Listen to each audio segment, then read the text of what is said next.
Virginia Tech defeats Miami 42-35. Anthony at the game working with Canesville on the sidelines. Anthony, how you doing, brother? What's going on, man? What's going on, Kane's family?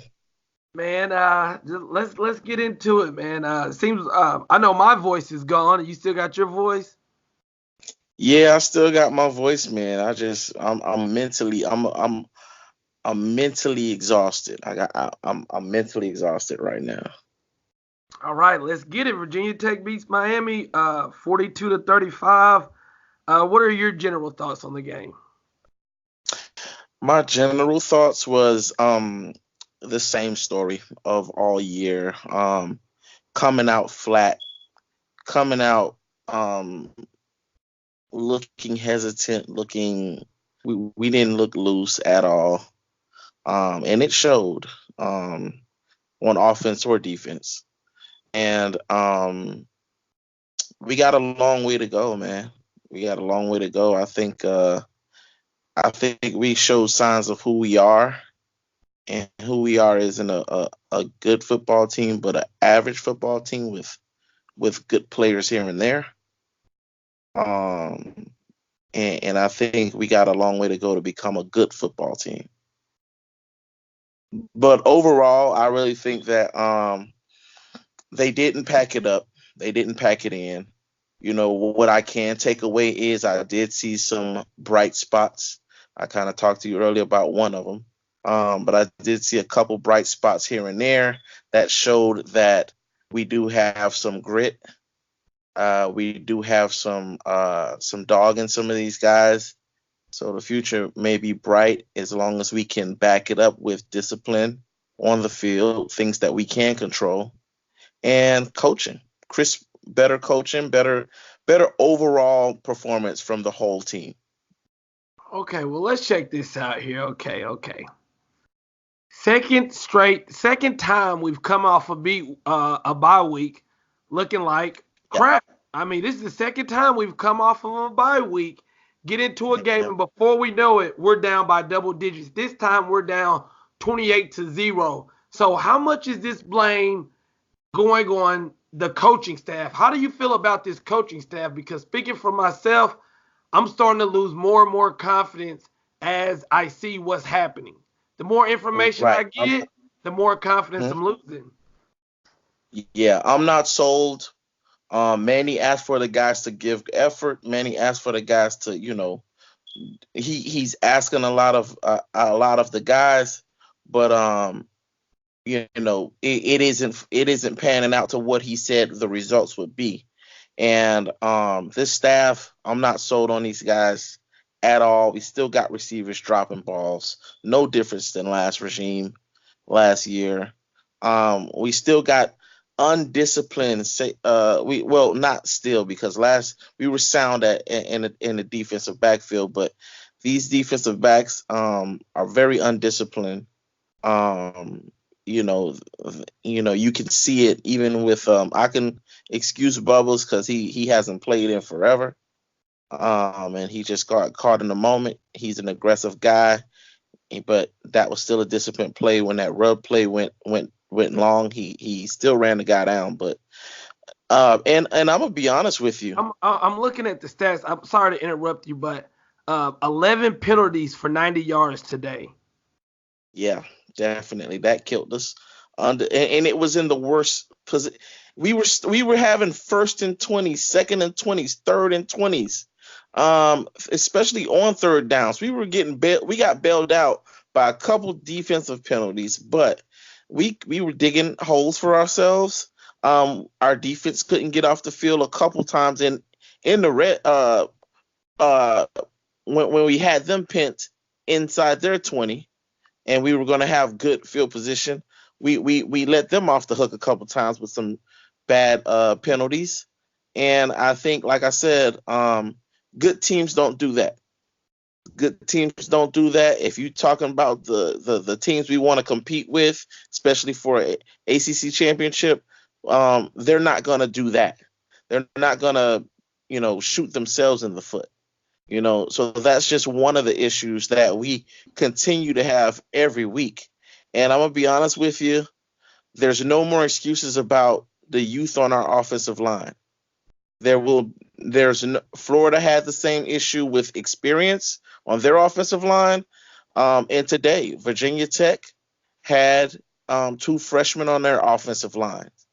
So there's no more excuses. Hey, If you're playing for a Power 5 school, and you're on the field starting, you gotta bring it. And ain't nobody gonna talk about, oh, you're a freshman, you're a redshirt freshman, a true freshman. That doesn't matter anymore. We just lost to two true freshmen. We just lost to two true freshman quarterbacks, two ACC games, North Carolina and Virginia Tech, to two true freshman quarterbacks with our redshirt freshman. And okay, and yes, Jaron does get the loss. And I want to make that clear. Jaron does get the loss because that hole that was dug in. Hey, N'Kosi Perry did the best he could. I mean, he put up some really good numbers. Turned the ball over once. Hey, but one thing I didn't appreciate, and I really didn't want to listen to the post game presser from Manny. I really didn't feel like hearing Coach talk. But he started critiquing, talking about there was a couple things left out there, a couple extra plays that could have been made with Perry. And I'm like, wait a minute. Your standard should be higher for your starter, your guy, the guy you picked, over the guy who just came in and almost brought you guys back from the biggest deficit in it. School history, maybe ACC history, and you're critiquing Perry on some shots he missed other than Jaron. Tighten up, Manny, because now you're starting to turn. You're starting to turn my opinion, because that coach speak will only take you so far. Preach it. Al Golden had great coach speak. Mark Richt had awesome coach speak. Manny, we know your dad was a politician because you sound like a politician, which is fine, but you got to deliver just like a politician got to deliver. The only difference between Manny Diaz and a politician is Manny didn't promise us anything yet. That's the only reason. Oh, wait. No, be clear. Okay. He didn't promise us anything this year. And he did say it would be a marathon. He did say that they had expectations, but he didn't promise us nothing. And I hold him to that, because that's the only thing I was anticipating. I was like, okay, we all judging our Hurricanes based on the potential of the talent that we see in these kids. But we haven't seen them as a complete team yet at all. We've seen spots where they looked like a complete team, but it would be uneven. You would get where the offense looked like they're clicking. It looks like a complete offense, and then you'll see them fold the next quarter or the next game, and then defense will step up, and you'll start seeing signs. But we're far away from that, and he's starting to sugarcoat it to stop the bleeding. But you can't sugarcoat it, because we all see it. You can't sugarcoat it. We see everything, and I see everything up close. So I got an issue with a couple things that I see. Go ahead. One being managing personnel. Scott Patchett, why he in the game? Scott Patchett, this is maybe the third game where he not only isn't producing, but also getting bonehead penalties in spots of the field, in crucial down and distances and crucial parts of the field where our defense can get off the field.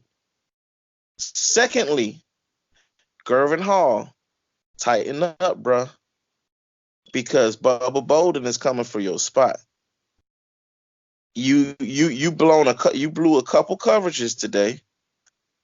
got lost a couple times. Bubba did too, but you got lost one more than him, and you just didn't look like you knew where you were supposed to be on the field. That needs to get fixed. Why did our defense look so bad in the first half? I'm gonna tell you something else. I'm tired of listening to analysts. I'm tired of listening to everybody talk about our linebackers. I'm done with it. I'm tired. Listen, I'm gonna tell you something. You know who our fastest linebacker is, right? Zach McCloud. And he's probably the most athletic out of all three. And the fact that they keep those two in there as if, I know there's these boys, but you can't keep them in all game. And they're not when they're asked to penetrate, they're getting lost in the pile. When they get blitz calls, they're not in the backfield. When the quarterback takes off, we don't see Shaq or Pickney. Where they at? You know what I'm saying? Those guys are slow reacting, very slow reacting.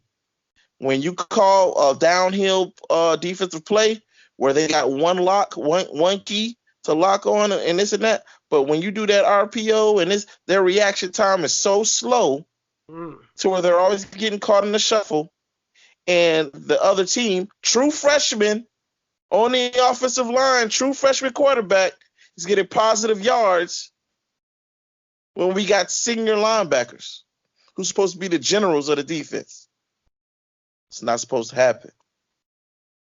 So miss me with all of the linebacker lore, and these guys are.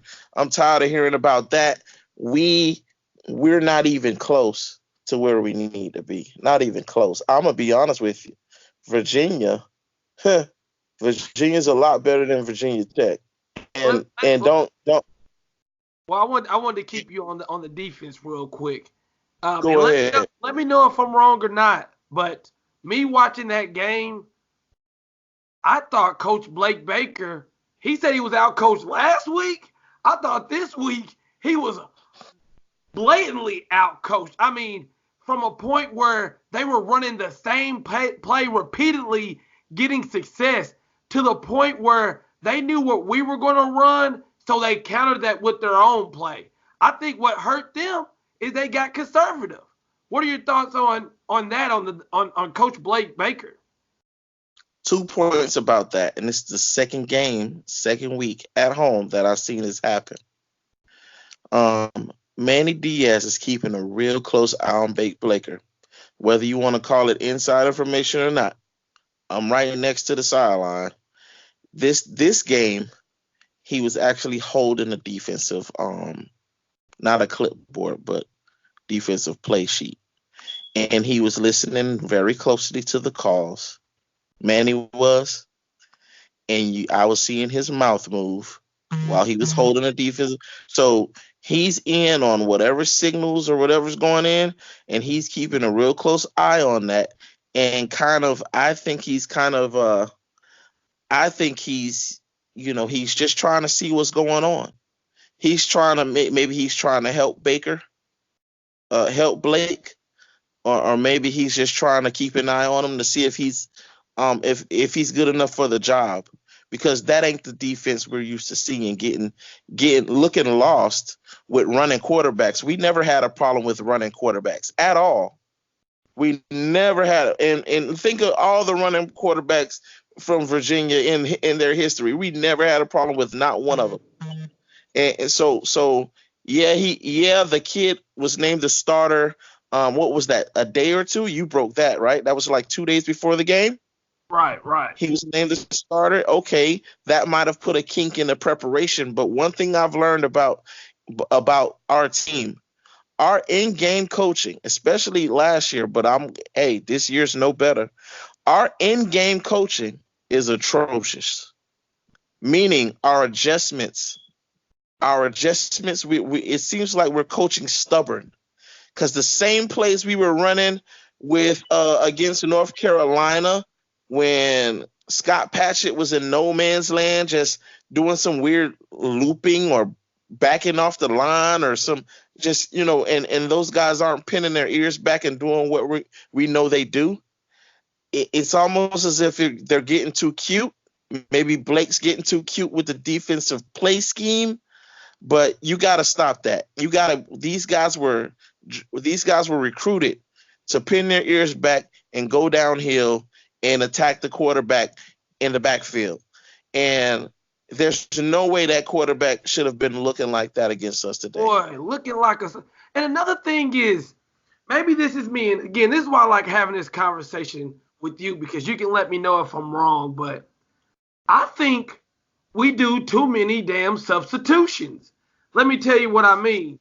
So one series we got Knowles and Carter, or Knowles and Hall. Yep. Then we got Bubba Bolden and Mark. We got so many. It's the same thing with the D-line. I understand keeping the D-line fresh, but with our safety play, I feel like you get out of your groove. The more you're in the game, the more input you're reading, the more you're like a computer, the more you're getting. Sitting on the sideline, you're losing your groove for the game, especially at the safety position. Yep. And you're absolutely right. And I literally said that to myself while I was like, what's going on? Is somebody hurt? Because I saw Knowles in Hall. Then I saw Carter and Knowles. Then I saw Bolden come in. It was Bolden and Carter. Like, I saw so many combinations, and these guys are moving around, and and I don't know, I'm gonna be honest with you, Coach. I'm not calling out the coach, the safeties coach, but I think if you got a strong safety and you got a free safety, and you've got a guy that that you believe in, you gotta let those guys be the base of that defense. And then you bring in guys, if they need a breather, whatever. But if you see lacking, like when they pulled out Hall today, I wasn't mad because Hall missed some assignments and gave up big plays, and a couple of the touchdowns. Hall missed a tackle on one, and then he missed an assignment, and the receiver ran right by him on the other one. So that was Hall. So, like, I can understand that, but you can't play musical chairs all game because these guys ain't getting no type of rhythm. You know what I'm saying? And you know what's funny? They have these these second and third down, first and second, and then third and fourth down packages. So they'll pull in a whole different line and a whole different group of guys and this and that. And I'm like, these offense, I understand you want to be fresher than the offense, but you got to give these guys. You're right about getting a groove, even on defense. You gotta play to where you get in a groove. And I'm tired of seeing guys not go through a whole series. At least go through a series. I've just never seen any team ever substitute their safeties as much as we do. No, you're absolutely right. And I think I know he was rushing to get Bubba Bolden in, and I think by bringing Bubba in, because it looked like Bubba was crashing on a lot of stuff, so it looks like he was playing free a lot. So I guess maybe if he's free, maybe they want Amari as strong or something like that. I don't know what they want when Bubba's on the field. But it's like, what's up, guys? A lot of people have asked me how can they help support the grind of NAB TV. The best way to do that is to sign up with the Patreon page. Once you get signed up, you get access to the 24/7 group chat, podcasts, film breakdowns, exclusive content not seen anywhere else. Guys, make sure you get signed up today. My goal is to be a full-time content creator, which means more videos for you, which means better quality content. I love what I do, and I love you guys' support. Sign up to the Patreon page, and let's really take this NAB TV to the next level. Enjoy the rest of the video. I appreciate you.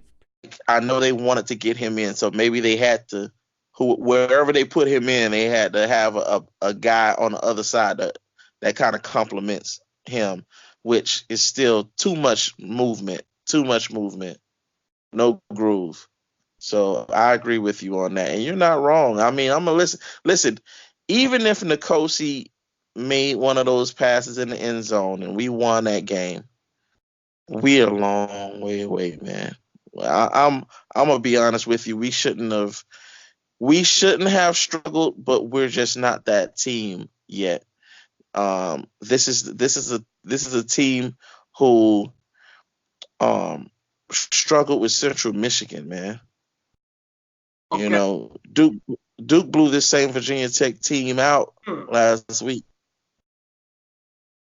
You know, so we got a long way to go. And listen, first year, hey, is critical as we are because we know football.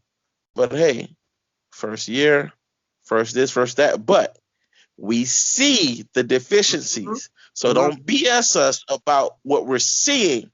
So as long as those things are getting corrected, okay, we with you. But if they're not getting corrected, bro, we still getting bonehead penalties. We still dropping balls. And too many. Bro, like, listen, in college football, I just saw Cager make a catch. Watching for Georgia Tennessee. I just saw this insane catch.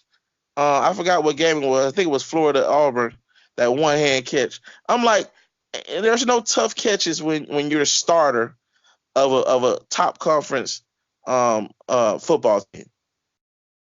There's no such thing as a tough catch. Jeff Thomas proved that. He catches them. But we got too many drops. You know what I'm saying? And we got to fix that as well. I know, new quarterback, I don't care. Y'all catch the jugs every day. You can set the speed on the jugs. Y'all need to figure it out and catch the ball as well. It's just you leaving too much on the field. Effort ain't going to do nothing. Effort ain't going to do nothing for your football team. You talking about effort. Oh, they showed effort. They showed heart. Listen, let me explain something to you. Until you have that with discipline, if you don't have discipline, you're going to beat yourself every week. You're going to beat yourself. What you call it had a wake-up call last weekend. Clemson, they had a wake-up call. They got caught lacking. You know what I'm saying? They ain't going to get caught like that no more. Let's keep it 1,000. You got to be disciplined. If you can't fix that, then that means you don't have control over your team. Because ain't nobody getting that many in the league. In the ACC, this might be the third straight year that we're the most penalized. That's terrible. That's terrible. That's not good. Because we could blame the refs all we want, but a lot of those are on us. Man. So it's so when people come at me and they say you can't blame the coaches, I look at the things that we're still seeing. From the Florida game, we saw we couldn't convert on third downs. Same things happening. We couldn't protect the quarterback. Same things happening. We're getting too many penalties. Same things happening. That's a coach issue. So let's talk about some players. So I'm gonna say a name, and I want you to tell me what you think about him and about what he did today. Let's talk about DJ Dallas, 62-yarder to the house. He's the offensive leader, man. The offense has to go through him. I'm kind of upset they didn't put the ball in his hands more, or at least been creative with him today. Because I'm gonna be honest with you, that play that he scored, that's all him. Nobody don't get credit for it. Facts. So if you see the player you have, if you know the player you have, you gotta know. Get the man the ball. Get that ball in the hands of your playmakers. I'm happy. Well, I'm gonna wait for you, and then I'll touch on that later. Okay. Next. Okay. Heart and soul. DJ Dallas, heart and soul. Say it again. Yeah, heart and soul. I agree with that, man. DJ, that 62-yard run, that 2-point conversion, man. But the next guy is Bubba Baxa. He's got to go. Let me tell you something about maybe the most mental outside of quarterback. The most mental position is kicker. Place kicker is like a golfer. It's all technique and repetition.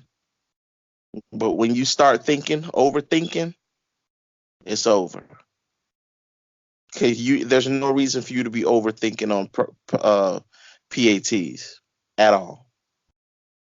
If you're on an opposite hash on a 50 some odd yarder, game winner, hostile territory, North Carolina, okay, but you made one in North Carolina from 50 yards,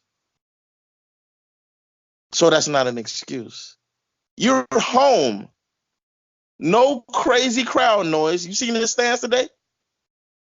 No crowd noise, no distractions, no crazy penetration. That was all you. You gotta go. Hey, listen, are we in the business of winning games? Or are we in the business of being a family and everything hunky-dory? No, we're in the business of winning games. Gotta go. Next up. Lorenzen Lingard. Humble beast. He did get some play in You know what's crazy? Think about this. I was mad at him because he could have sprung a touchdown actually. Hold on a minute. But he didn't get his head around on the block. Go ahead.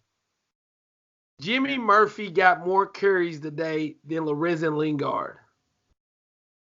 I'm not happy about that. I'm not happy about that at all. But I'm gonna be honest with you.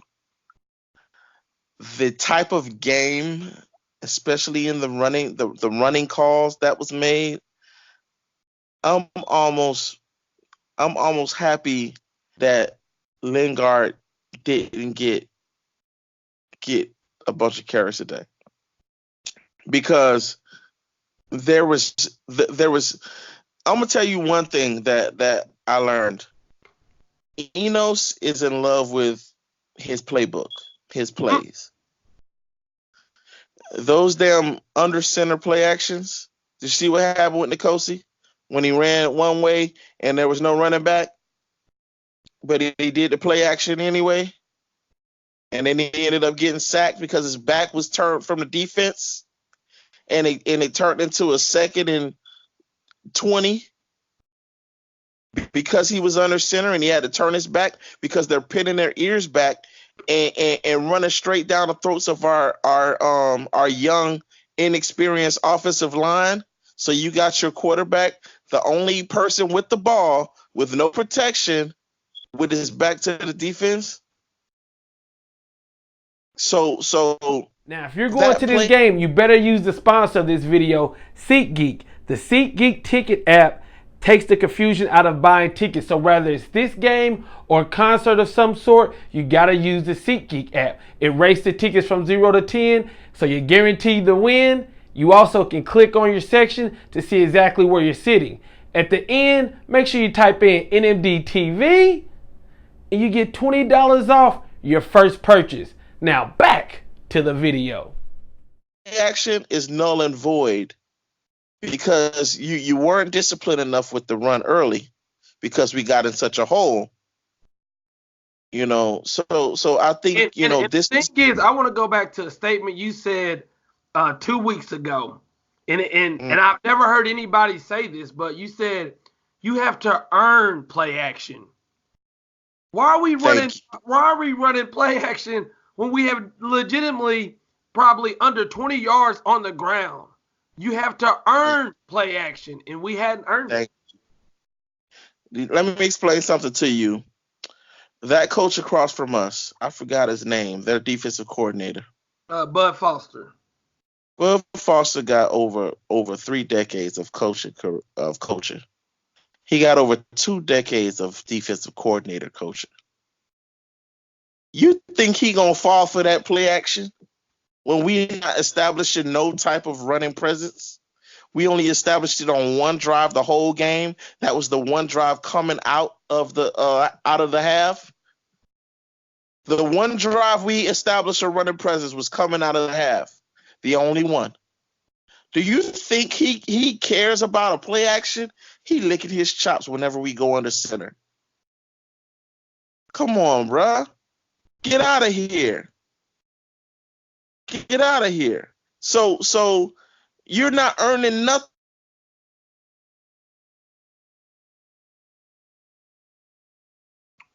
Oh, you with me? You hear me? Yeah. Yeah, you haven't earned that. So stay out of it. Get out of that. Stop doing it. It's a waste. Stick with what you know. RPO, spread, pistol. Keep everything in front of you. Let your running back find his keys. Let your quarterback find their keys pre-snap. Even if they find the keys and they got to look back at the sideline again, then so be it. But you're asking too much because these aren't the quarterbacks for that. Jaron Williams said it. I haven't been under center since like 5 years, 6 years old. Come on, bruh. What are you trying to reinvent the wheel? No quarterback we're going to play is going to be under center. I'll wait till we find one I'll wait till we play a team that's going to have their quarterback under center, and we're going to be waiting a long time.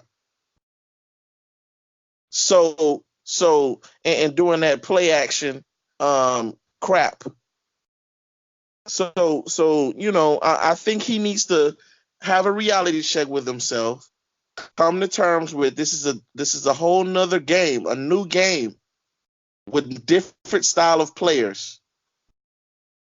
You know what I'm saying? This ain't the days of Ken Dorsey or you know, Kaya had a couple moments on center, but listen, man, it's a new game. Get in the shotgun and stay in the shotgun. Yeah, we gotta keep it simple with these kids, man. Keep it simple with these guys. Let them do whatever they do best. Let them do it. You know what I'm saying? It used to. You know what's funny? Let's keep it 1,000. Do you think Vince Young was a playbook genius? You think he could master the playbook like a Peyton Manning? No. When he was at Texas, they say stand back there. When you're ready for the ball, lift your leg up or clap. They're gonna snap you the ball, and before they snap the ball, you know where you're gonna throw it and do what you do best. If it ain't there, run. Keep it simple for these kids to do what they do best. Don't put them in a position where they have to overthink. When you bring in a Tate Martell, you bring in Dan Enos, so you bring in a Tate Martell and you make him change everything he's known all his life, as far as throwing mechanics, and make him change it, and then he's failing, and you say, well, you're just not good enough to play for me. Wow. Let's keep it 1,000. That's the reason why Nkosi didn't win the job, because it wasn't good enough for Enos. The way he scanned the field, he got a little greedy at times. You want quarterbacks that would be aggressive at times. And all we heard coming out of the spring and the fall was, oh, Jaron, he could be aggressive. Oh, he'll take off. He ain't scared to take off and run. Man, listen, Jaron had so many opportunities to run in these 4 games we played, in these 5 games we played. He had more. He could have rushed for 1,000 yards already. Hey, you saw Nkosi in that bit. He was taking off on him. Nkosi ain't wasting no damn time. He said, listen, he had time where he could have dumped it off like what Jaron would have done. Yeah. He could have dumped it really short like Jaron would have done. But he said, no, that's a blocker. I'm going to pump it, but then I'm going to run and let that person become a blocker and get positive yardage. Let me ask you this. So after this game, who is the starting quarterback for Miami? For me, it's N'Kosi Perry. It's clear cut. Let me explain why. It's all about identity. What's the identity of your football team? And if our identity is dink and dunk and high percentage throws, you know what I'm saying? You got that team that make nothing but layups, and then you got that team that you got Splash, Rip City. You got the Splash Brothers out there. Who wins the champ? Who wins the chips? Who at least going who breaking the scoring records? Who running people out the gym? Who getting the points on the board? The guys that's taking shots. What's the kid? What's the Florida quarterback we played against? Felipe Franks. Felipe, yeah. He ain't no marvel of a quarterback, but guess what? He takes shots, and guess what he killed us on? 2 shots, the double move, and then that last one with number 10 when we had Gilbert Frierson covering that slot, and he threw it deep. He took shots, right? What about North Carolina? That true freshman they had. Didn't he take shots? Came out the gate. Why would you get hit and get off the ground 15 to 20 times a game for dink and dunk passes? If I'm getting hit, I'm getting hit because I stood in the pocket to throw that thing deep, or to throw it, to give my guy a chance. This is the most I ever seen Brevin Jordan and Jeff Thomas getting action, deep action. This one game is the most we've seen Jeff Thomas getting passes in space, getting passes up the field with room to run. Let me tell you something. When N'Kosi scrambled out of the pocket and threw that, this when we were still losing by about 3 touchdowns. He threw it deep to Jeff Thomas. Jeff Thomas caught the ball. He came back, caught the ball, rolling out of bounds, jumped up, threw the first down sign up. I said, JT about to go off. It was like he had just got a jolt of energy. And he was like, okay. Yep. And guess what happened with the rest of the team? They got a jolt. Okay. So it ain't over? So you telling me if the play breaks down, N'Kosi we still got a shot to catch the ball. It ain't gonna be a sack. Oh my God, let me run extra hard. Let me double move, triple move. Let me do something to get my shine.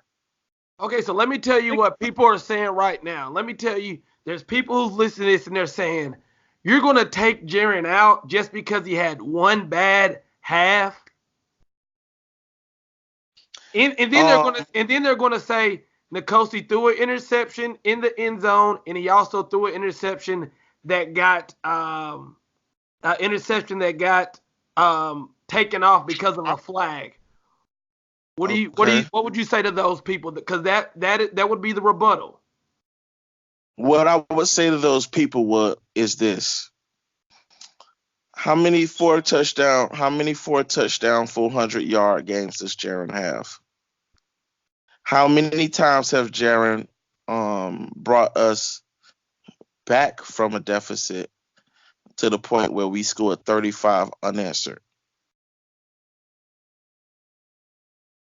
Like, bro, we don't score points like this. What did we score during Central Michigan? Refresh their memory. I think we scored a total of 17 points. 17 points versus Central Michigan at home, right? That is correct, sir. How much did we score against Florida? Florida, we scored 20-something. It was 24-20. We scored 20 points. How much did we score at North Carolina? 20 25. Thank you. We scored Now, 63 against Bethune-Cookman. Okay, here we go. Let's keep it. Okay, here we go. So you notice I didn't mention Bethune-Cookman, right? I noticed. All right. So we know we gonna keep it 1,000 a day. All right. So like I said, when the last time Jaron threw a 400-yard, 4-touchdown game, interception or not? I don't care about a callback interception. I don't care about an interception dropped because Jaron threw plenty of dropped interceptions. All I care about is, number one, do we look like a competing team?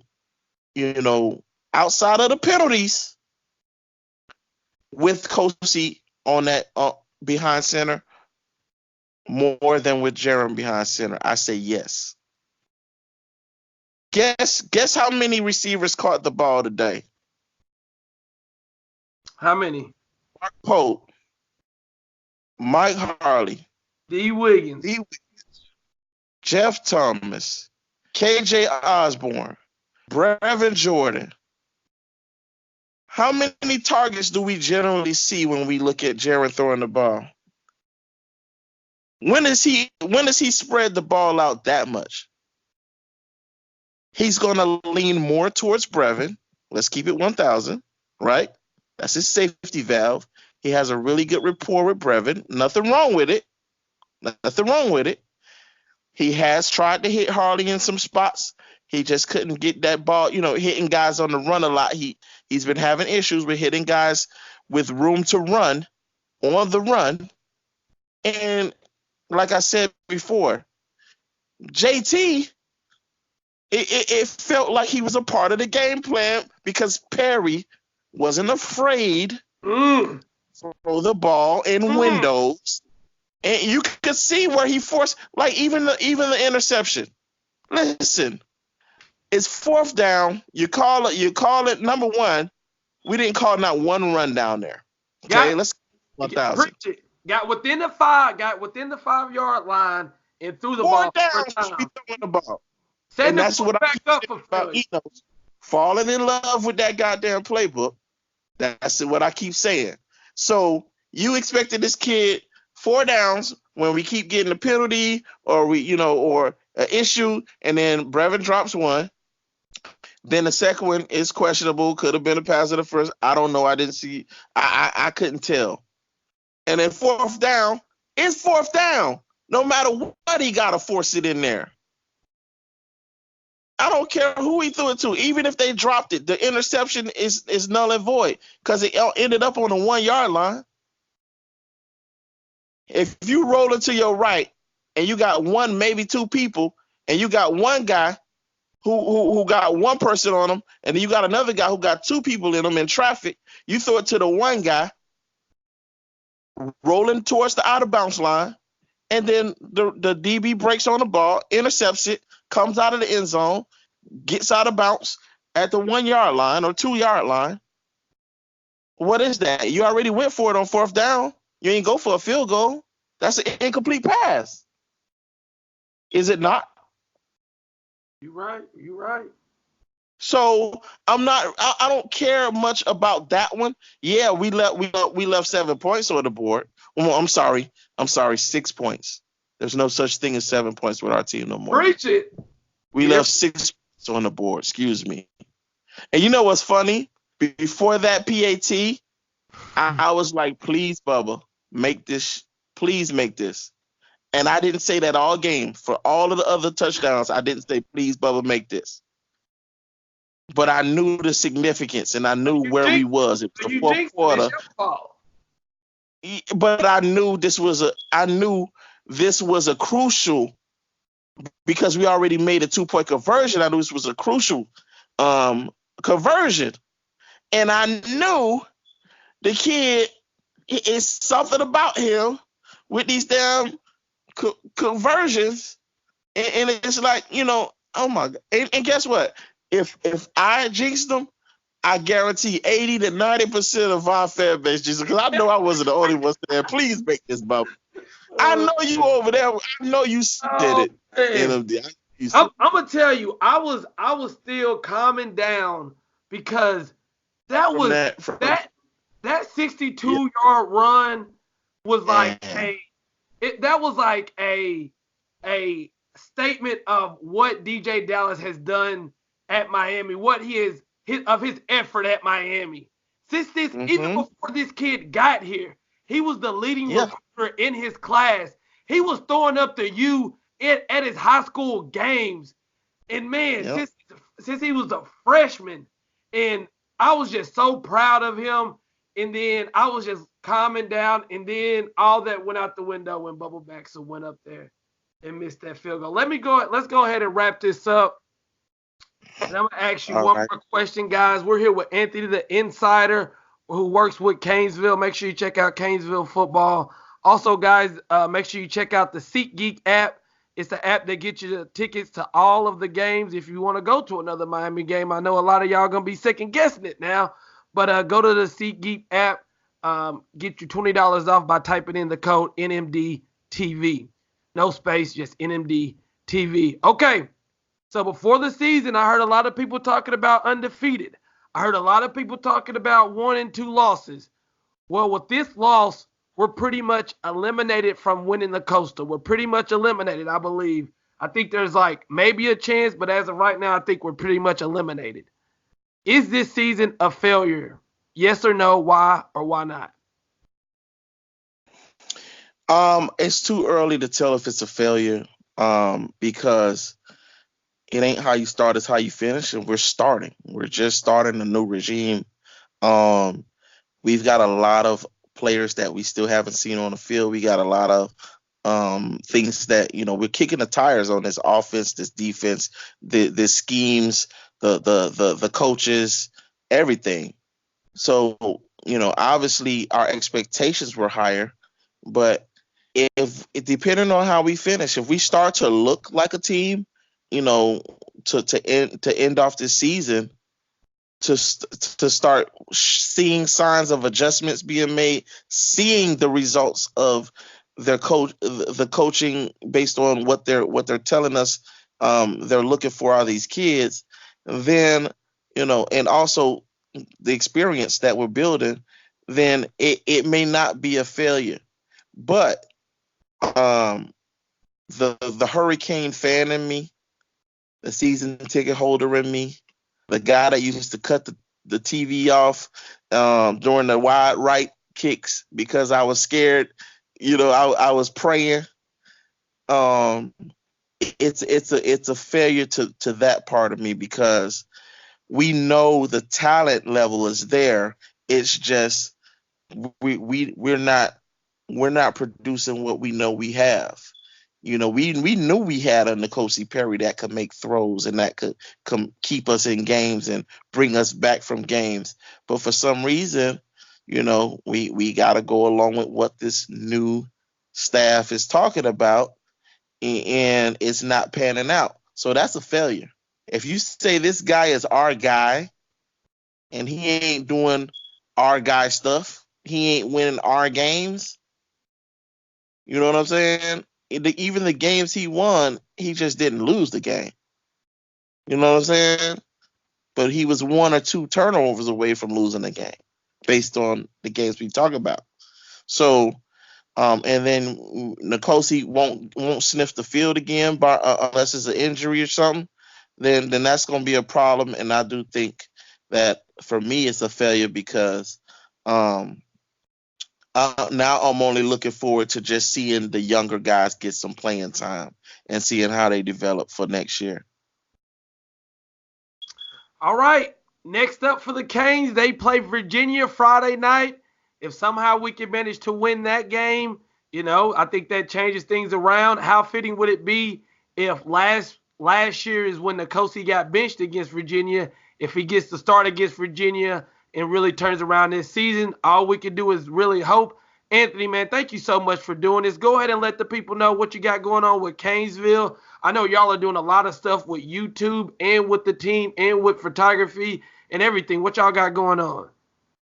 Yeah, you got Canesville 305. You got Canesville on YouTube. Obviously, you can always check out Footballville if you're into high school football or youth football. We cover all the high school nationally and the youth football. And we follow with the recruits and where they're committed to and stuff. But Caneville 305 on Twitter, Caneville 305 on Instagram. Follow us there. And we do a lot of live updates during the game, especially on Twitter. You'll get photos and small video clips right there from the sideline. And if you want to join the Facebook and the Facebook and stuff, you'll get exclusive footage, from the sidelines and from the field. So Caneville 305, Footballville, holler at us if you ever at the stadium, hit us up, and chop it up or whatever. All right, Anthony the Insider, I appreciate it, man. Thanks a lot. Much love, guys, and as always, no more defeats.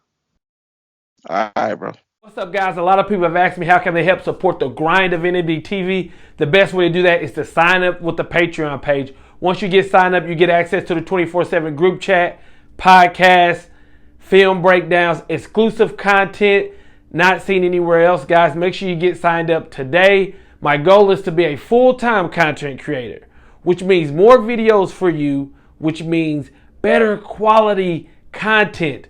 I love what I do, and I love you guys' support.